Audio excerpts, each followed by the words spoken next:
Time for the KSL In Depth. After the U.S. missile strike against Syria, we are reminded that some Americans have gone there to fight against the Assad regime. They're not U.S. soldiers.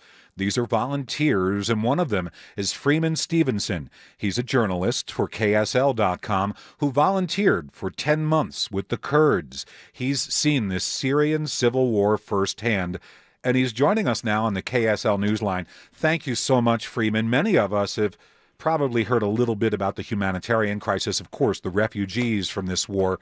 But what does life look like for the average person in Syria right now? Well, that kind of depends on where you are in your average place in Syria. If you're on the coast and the very north of Syria, chances are life is fairly normal. These are places that are controlled enough. There is obviously risks of car bombs, especially up north with the Kurds, their federated system. The Turks occasionally send artillery shells in, but life is fairly normal, if a little restricted on amenities. But then if you go to the front lines, cities like Raqqa is now being assaulted, Aleppo last year, and these are pretty much full-blown war zones. There's airstrikes going on, there's artillery, there's car bombs. It's not nice.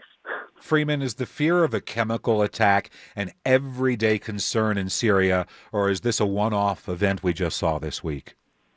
This is generally, chemical warfare has been used in the Middle East rather sporadically for a couple decades now. Obviously, the Iran-Iraq war had a very widespread use of it, and so it is known that these countries have stockpiles. But, it's not something you really live under the fear of because there's really no way to actually prepare for it. Like, when we would roll through, we took an ISIS city called Shaddadi, and there were stockpiles of chemical weapons gear, gas masks, hazmat suits, and sarin gas testing kits.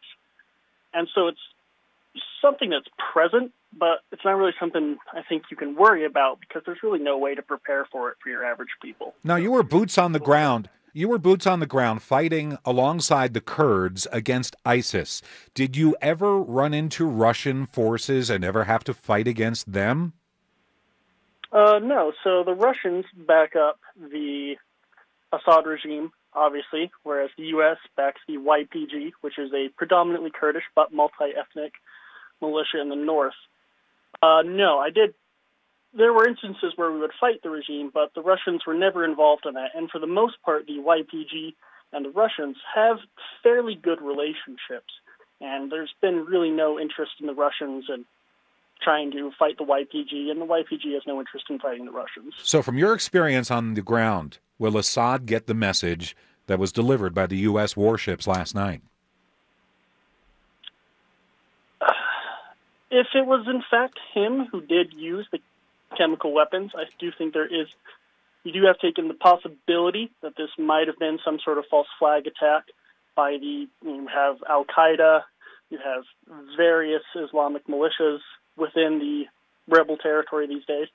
But if it was Assad, I would imagine that this probably was a pretty good reminder that he shouldn't do that anymore.